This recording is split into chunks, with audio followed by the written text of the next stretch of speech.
হাদিস শরীফে আসছে আন-নু'মান ইবনে বাশশির রাদিয়াল্লাহু আনহু قال রাসূলুল্লাহ সাল্লাল্লাহু আলাইহি ওয়াসাল্লাম, রাসূল পাক সাল্লাল্লাহু আলাইহি ওয়াসাল্লাম ইরশাদ করেন, আলা ইন্না ফিল জাসাদি মুদগা ইযা সালুহাত সালুহাল জাসাদু কুল্লুহু ওয়া ইযা ফাসাদাত ফাসাদাল জাসাদু কুল্লুহু আলা ওয়াহিয়াল কলব। আল্লাহ নবী বলেন, হে মানুষ সকল শুনে রাখো, তোমরা শুনে রাখো, আলা ইন্না ফিল জাসাদি মুদগা, তোমাদের এই শরীরের মধ্যে ভিতরে একটা অংশ আছে, একটা গোশতের টুকরা আছে। এই গোশতের টুকরাটা যখন পরিশুদ্ধ হয় তখন সমস্ত বডি, সমস্ত শরীর পরিশুদ্ধ হয়ে যায়। ওয়াইজা ফাসাদাত ফাসাদাল জাসাদু কুল্লুহু, আর এই গোশতের টুকরা যখন অসুস্থ হয়ে যায়, এই গোশতের টুকরা যখন বেজাল হয়ে যায় তখন সমস্ত শরীর অসুস্থ হয়ে যায়, সমস্ত শরীর বেজাল হয়ে যায়।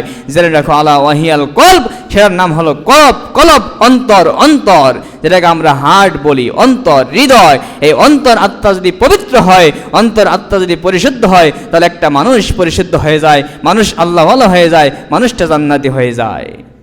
এই জন্য সম্মানিত হাজরিন, আমরা মানুষ, আল্লাহর বান্দা, মুসলমান, এটা আমাদেরকে স্মরণ রাখতে হবে।